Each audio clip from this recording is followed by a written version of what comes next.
CV মেরিস্টিম চ্যানেলে আমি তোমাদেরকে ওয়েলকাম জানাচ্ছি।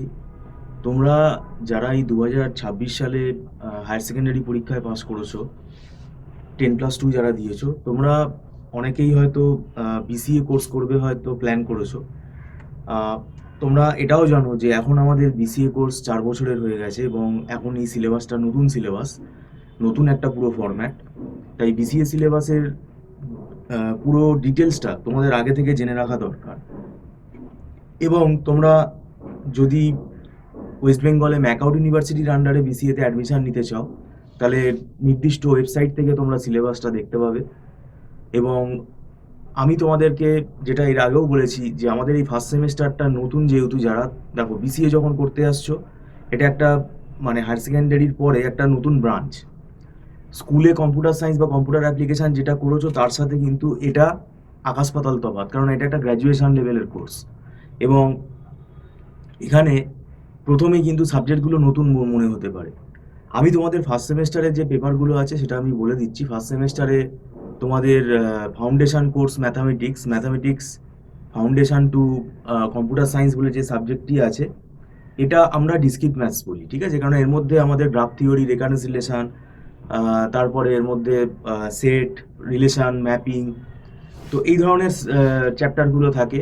তো এটা আমাদের ডিসক্রিট ম্যাথসেরই পেপার বলতে পারি। এরপরে আসছে প্রবলেম সলভিং ইউজিং সি, এটা হচ্ছে সি প্রোগ্রামিং এর পরে আসছে কম্পিউটার আর্কিটেকচার। তবে কম্পিউটার আর্কিটেকচারে তোমাদের আমি বলে রাখি, ওর মধ্যে দেখবে একটা পার্ট ডিজিটাল ইলেকট্রনিক্সের সিলেবাস রয়েছে, এবং সেটা ডিজিটাল ইলেকট্রনিক্সের প্রায় সব ইউনিট, সব চ্যাপ্টারগুলোই রয়েছে, প্লাস কম্পিউটার আর্কিটেকচারের চ্যাপ্টারগুলোও রয়েছে। ডিজিটাল ইলেকট্রনিক্স স্বাভাবিকভাবেই একটা, মানে আমরা এটা 100 নম্বরের সাবজেক্ট ধরি। এই ডিজিটাল ইলেকট্রনিক্স এটা একটা সাবজেক্ট, আর কম্পিউটার আর্কিটেকচার এটা একটা সাবজেক্ট, কিন্তু সাবজেক্টটার নাম কম্পিউটার আর্কিটেকচার রয়েছে, কিন্তু এর মধ্যে ডিজিটাল ইলেকট্রনিক্সও তোমাকে পড়তে হবে, তারপরে কম্পিউটার আর্কিটেকচার তুমি বুঝতে পারবে। তাহলে এটা আমরা ইকুইভ্যালেন্ট টু 2 সাবজেক্ট হিসেবে কিন্তু পড়াই। তো এই সাবজেক্টগুলো আছে, এদের সিলেবাসটা কিন্তু অনেকটাই বড়, এবং এই সিলেবাস মনে রাখবে 3 মাস 4 মাসে কিন্তু পড়ে কমপ্লিট করা খুব ডিফিকাল্ট। তো সেক্ষেত্রে তোমাদের আগে থেকে পড়া শুরু করে দেওয়া উচিত। এবং আমরা ফার্স্ট সেমেস্টারের পরীক্ষা আশা করছি 2026-এর, যেটা তোমরা ফার্স্ট সেমেস্টারের সেশন, সেটা হয়তো ডিসেম্বরে হতে পারে, সেটা পরবর্তীকালে ইউনিভার্সিটি থেকেও নোটিশ দিয়ে দেওয়া হবে। আইডিয়ালি ডিসেম্বর মাসেই হয়ে থাকে। তো সেক্ষেত্রে আমাদের সময় কিন্তু খুব একটা বেশি নেই হাতে। আমি বলবো তোমরা জুলাই মাস থেকেই দেখো পড়া শুরু করে দাও, কেননা জুলাই মাস থেকে যদি তোমরা পড়া শুরু করো তাহলে কিছুটা তোমরা সময় পাবে, এবং সেই সময়টা কাজে লাগানো দরকার। আর আরেকটা বিষয় হচ্ছে, আমাদের ইনস্টিটিউটে আমরা এখানে যে অনলাইন টিউশন পড়াই, এখানে আমাদের মান্থলি ফিস সিস্টেমে ক্লাস হয়। এটা মাসে মাসে অ্যাডভান্স পেমেন্ট করে ক্লাস করতে হয়, এবং এটা নট রিফান্ডেবল। আর আমরা একদম ছোট ছোট ব্যাচে পড়াই, এবং যারা রিমোট এরিয়াতে থাকো, যারা দূরে থাকো, তারা কিন্তু অনলাইনে তাদের একটা ফ্লেক্সিবল টাইম অনুযায়ী কিন্তু ক্লাসটা করতে পারবে। এবং আমরা দীর্ঘদিন এখানে বিসিএ পড়াচ্ছি, এবং 9-10 বছর আমরা বিসিএ পড়াচ্ছি। তো সেক্ষেত্রে আমাদের একটা ওয়েল ফরম্যাট হয়ে গেছে। আর আমাদের এখানে প্রত্যেকটা সাবজেক্টেরই কিন্তু আমাদের একটা নোটস তৈরি করা আছে, যেটা হ্যান্ড রিটেন নোটস। বইয়ের পাশাপাশি এই নোটসগুলো আমরা স্টুডেন্টদেরকে প্রোভাইড করি, এটা দেখে আমরা পড়াইও। এটা কি হয়, স্টুডেন্টদের বুঝতে তাড়াতাড়ি সুবিধা হবে।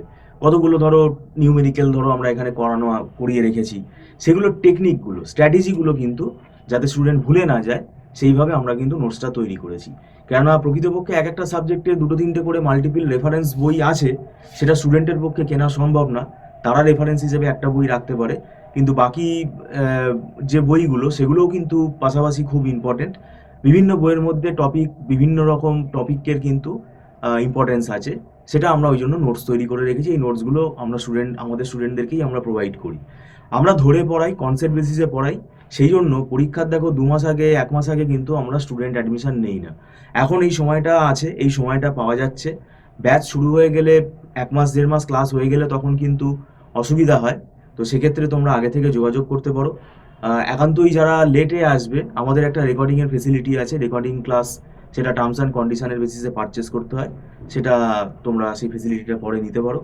আর আমি বলবো কোনো না কোনো টিচারের গাইডেন্স নাও, কারণ এই সাবজেক্টগুলো কিন্তু অ্যানালিটিক্যাল সাবজেক্ট। বুঝে না পড়লে পরীক্ষার হলে কিন্তু তুমি বানিয়ে লিখতে পারবে না। প্রোগ্রামিংয়ের মধ্যে দেখো কোনো থিওরি বলে কিছু নেই, প্রবলেম সলভিং স্কিলটা ডেভেলপ করতে হবে, এবং প্রোগ্রামিংগুলো অঙ্কের মতো, তোমাকে প্রোগ্রামিং সিনট্যাক্সটা ভালোভাবে বুঝতে হবে, সেই অনুযায়ী তোমাকে প্রোগ্রামগুলো পরীক্ষার হলে লিখে আসতে হবে। এবং তার পাশাপাশি ডিজিটাল ইলেকট্রনিক্স দেখো একটা ম্যাথামেটিক্সেরই পুরো পেপার, পুরো ম্যাথামেটিক্যাল লজিক বেশি এখানে। আর কম্পিউটার আর্কিটেকচার মধ্যে কিন্তু যে সার্কিট থিওরিগুলো আছে, সার্কিট ডায়াগ্রামগুলো আছে, সেগুলো বুঝতে গেলে আবার তোমার ডিজিটাল ইলেকট্রনিক্সটাও কিন্তু কাজে লাগবে। আর ডিসক্রিট ম্যাথামেটিক্সের সিলেবাসও অনেক বড়, ডিসক্রিট ম্যাথামেটিক্স আগে থেকে পড়া শুরু করা উচিত, না হলে কিন্তু এটা কমপ্লিট করা খুব ডিফিকাল্ট হয়ে যাবে। আর এই সাবজেক্টটা এমন না যে তাড়াহুড়ো করে তো একদিনে একটা চ্যাপ্টার কমপ্লিট করা যাবে। তো সেই জন্য আমি তোমাদের বলছি, যদি তোমরা আগ্রহী থাকো তাহলে স্ক্রিনে ফোন নম্বরে আমাদের সাথে যোগাযোগ করতে পারো। Thank you so much.